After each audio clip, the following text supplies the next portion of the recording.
Selamat pagi anak-anak. Apa kabar kalian hari ini? Sehat ya, alhamdulillah sehat semua. Semoga kalian selalu berada di bawah lindungan Allah Subhanahu wa taala dan selalu terjaga ya. Di masa pandemi COVID-19 ini, kita harus selalu menjaga kebersihan. Jangan lupa dengan mencuci tangan, menggunakan masker, dan bila perlu menggunakan hand sanitizer. Dan jangan lupa ya, kita harus selalu makan 4 sehat, 5 sempurna. Nah, sekarang gue mau tanya nih, kelas 3 siapa yang tidak berangkat? Tidak ada ya? Alhamdulillah. Kelas 4 yang tidak hadir siapa? Oh, Denis. Kenapa? Sakit? Nah, kita doakan bersama-sama semoga Denis lekas pulih dan lekas diberi kesembuhan dan kesehatan. Nah, untuk memupuk rasa semangat kita di pagi hari ini, ayo semuanya berdiri. Sudah ya? Kita akan tepuk PPK. Religius, nasionalis, mandiri, gotong royong, integritas. Salam PPK, salam cerdas, berkarakter, menyenangkan, luar biasa, hebat. Nah, kita sekali lagi ya biar lebih semangat ya. Tepuk semangat. Semangat. Kelas 4, kalian buka dulu halaman 68 yang berisi tentang teks cara menghemat listrik. Dipahami ya, dicermati dan dipahami bacaannya. Dan untuk kelas 3, kemarin Ibu sudah menjelaskan tentang hak dan kewajiban. Menjelaskan tentang hak dan kewajiban kalian di sekolah. Hak dan kewajiban kalian di sekolah adalah yang pertama hak dulu ya. Hak kalian di sekolah adalah mendapatkan pelajaran. Itu adalah hak kalian. Kewajiban kalian yang pertama adalah kalian harus mentaati peraturan sekolah, piket, dan lain-lain. Banyak sekali ya hak dan kewajiban kalian, tapi harus dikerjakan secara ikhlas. Nah, sekarang Ibu sudah menuliskan pertanyaan-pertanyaan yang berkaitan dengan hak dan kewajiban. Sekarang kalian boleh buka buku latihannya, ditulis dulu pertanyaannya dan boleh dijawab ya. Kalian boleh berdiskusi tapi hanya dengan teman sebangku ya. Oke. Nah, sudah kelas 4 membacanya? Sudah ya? Nah, ada yang tahu tidak bagaimana cara kita menghemat listrik? Iya, Tisha. Ya, benar sekali. Cara menghemat listrik yang pertama adalah kita harus memadamkan listrik atau lampu yang tidak dipakai. Nah, yang contoh kedua, misalkan lagi cara menghemat listrik itu, misalkan kita ada keran airnya sedikit terbuka. Walaupun keran airnya sedikit terbuka dan mengeluarkan air, itu juga bisa membuat boros. Jadi harus ditutup ya keran airnya ya, supaya kita tidak sebentar-sebentar menghidupkan air dan menghabiskan listrik. Itu bukan contoh yang baik ya. Nah, setelah Ibu jelaskan tadi apa sih caranya kita untuk menghemat listrik, nah di situ di bawahnya ada contoh nih brosur cara menghemat listrik. Cara menghemat listrik bagaimana sih supaya lebih menyenangkan belajarnya? Kalian bisa lihat contoh brosur di sini dan kalian boleh kreasikan sebagus mungkin kan pertanyaan-pertanyaan yang berkaitan dengan hak dan kewajiban. Sekarang kalian boleh buka buku latihannya, ditulis dulu pertanyaannya dan boleh dijawab ya. Kalian boleh berdiskusi tapi hanya dengan teman sebangku ya. Oke. Nah, sudah kelas 4 membacanya? Sudah ya? Nah, ada yang tahu tidak bagaimana cara kita menghemat listrik? Iya, Tisha. Ya, benar sekali. Cara menghemat listrik yang pertama adalah kita harus memadamkan listrik atau lampu yang tidak dipakai. Nah, yang contoh kedua, misalkan lagi cara menghemat listrik itu, misalkan kita ada keran airnya sedikit terbuka. Walaupun keran air sedikit terbuka dan mengeluarkan air, itu juga bisa membuat boros. Jadi harus ditutup ya keran airnya ya, supaya kita tidak sebentar-sebentar menghidupkan air dan menghabiskan listrik. Itu bukan contoh yang baik ya.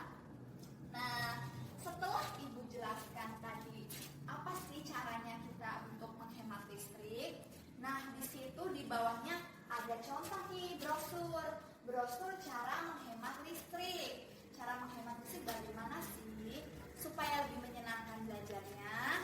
Kalian bisa lihat contoh brosur di sini dan kalian boleh kreasikan sebagus mungkin. Kalian semua sudah selesai semua. Kita akan membahas soal nomor 1, yaitu apa sajakah peran ayah? Peran ayah salah satunya adalah mencukupi kebutuhan anak dan istrinya.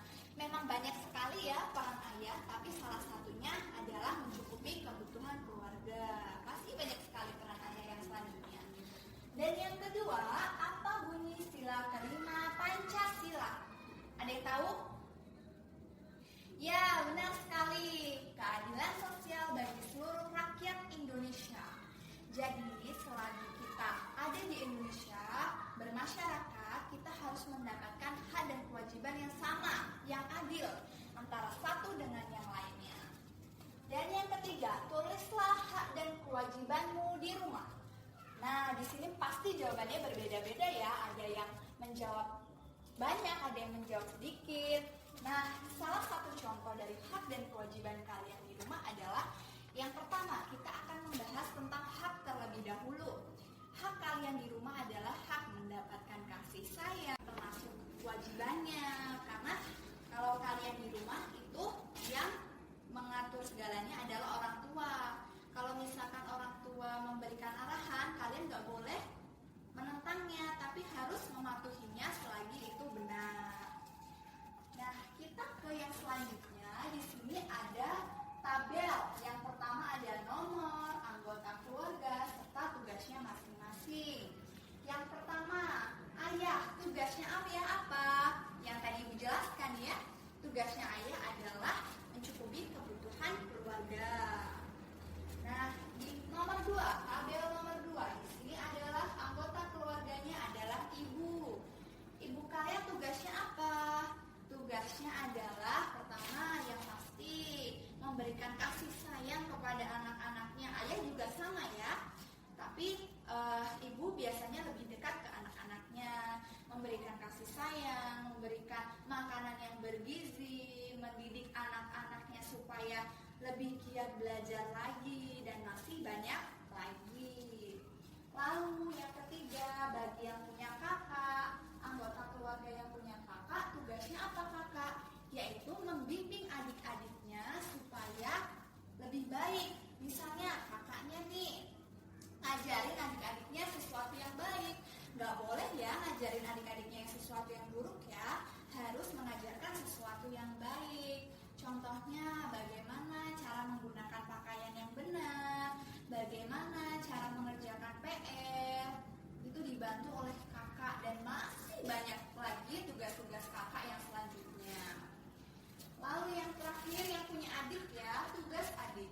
Tugas adik adalah yang pasti adalah membantu orang tua, membantu kakak-kakaknya dan masih banyak lagi. Nah, setelah kalian selesai menuliskan ini, sekarang kalian tulis benarnya berapa dan salahnya berapa ya. Oke, yang selanjutnya sekarang kelas 4. Bagaimana? Ada yang sulit tidak gambarannya? Mudah ya, menyenangkan ya. Kita belajar tentang brosur dengan cara menggambar, dengan cara membuat kreasi sebaik mungkin.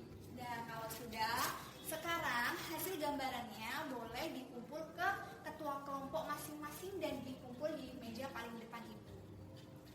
Oke, nah selanjutnya Ibu akan menjelaskan di sini bagaimana sih sebenarnya brosur itu? Brosur adalah sesuatu atau gambar yang dapat kita lihat yang berisi informasi atau berita-berita yang memberikan kita motivasi lebih jauh lagi. Misalkan contoh di sini brosur tentang narkoba, brosur tentang cara menghemat listrik yang kalian kerjakan tadi, dan masih banyak lagi brosur-brosur yang bagus. Nah, brosur ini biasanya ditempatkan di mana sih?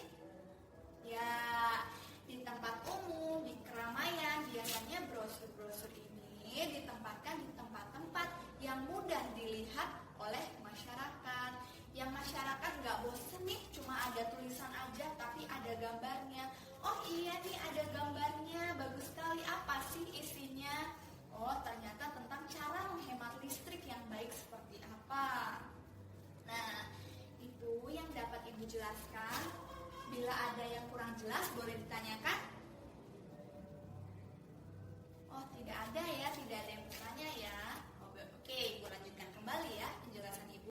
Nah, untuk kelas 3, kesimpulan pembelajaran pada pagi hari ini adalah tentang hak dan kewajiban. Hak kewajiban kalian di rumah, hak kewajiban kalian di sekolah. Kalian sudah mengerti? Oke, sudah ya.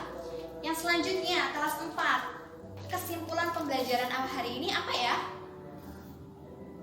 Iya, Tiara? Ya, baik sekali. Kesimpulan pembelajaran hari ini, bahasa Indonesia hari ini adalah tentang cara menghemat listrik yang direalisasikan menggunakan brosur. Baik, karena kalian semua sudah mengerti dengan apa yang Ibu jelaskan, mungkin itu saja yang dapat Ibu jelaskan, dan semoga kalian mengerti dengan apa yang Ibu jelaskan dan Ibu terangkan. Ibu akhiri, wassalamualaikum warahmatullahi wabarakatuh.